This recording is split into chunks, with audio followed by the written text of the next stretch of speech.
Hi guys, to i-continue yung ginawa natin kahapon ng banana cake. Ito po yung result natin. Ipapakita ko sa inyo. Medyo dry siya talaga. Kailangan ng maraming tubig kung kakain tayo. Kasi wala talaga siyang butter. As in, sulit na sulit siya. Pero soft siya guys. Yan ang aking banana cake recipe. Ito na. Lagay ko sa ayun na kasi alam niyo, ang banana cake mabilis lang talaga siya na mapanis. Kaya agad ko siyang nilagay sa container at nilagay sa fridge. Kasi nilabas ko kasi mag-snack kami. Painitin ko lang siya ng low lang. Mahinang apoy lang. Pero ito, nasa labas to kaya kinain ko na. Para kain tayo guys. Okay nang isang slice. Inuman mo lang ng maraming tubig kasi medyo dry siya.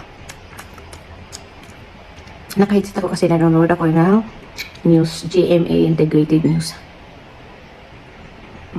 Habang nag-i-snack. Di ba kayo? Masarap guys. Sakto lang ang lasa niya. Sakto lang ang tamis niya. Nag-blend din yung alat niya. Kasi nilagyan ko siya ng asin. Only hindi ako gumamit ng butter or margarine. Iniiwasan ko yun.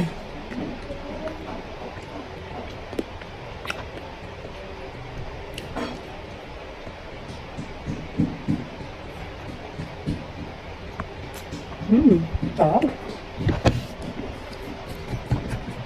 Tapos, tubig lang tayo guys.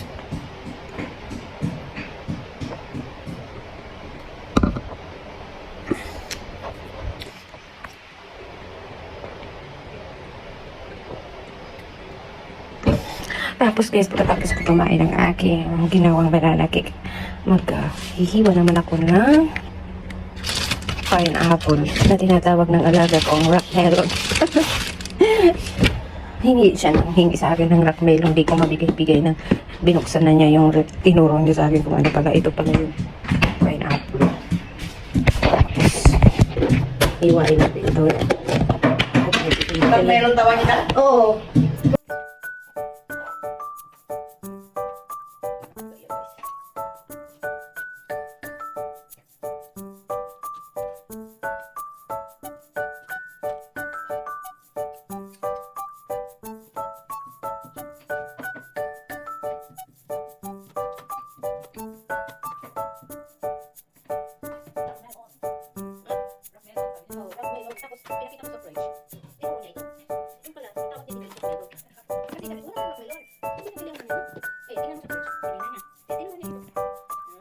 Yummy!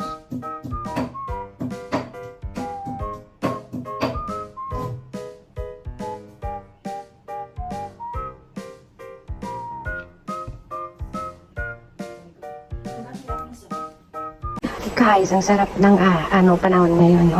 Hanggang mamaya, tuyo na yan ang aking mga labahe. Ayan, walang amoy. Ito pa. Sige, magtuyuan kayo.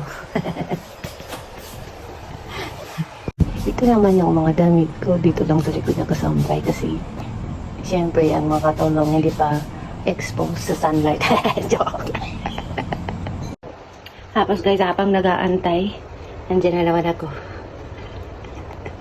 Parang tanga lang ang nananalamin at nagbibideo sa sarili.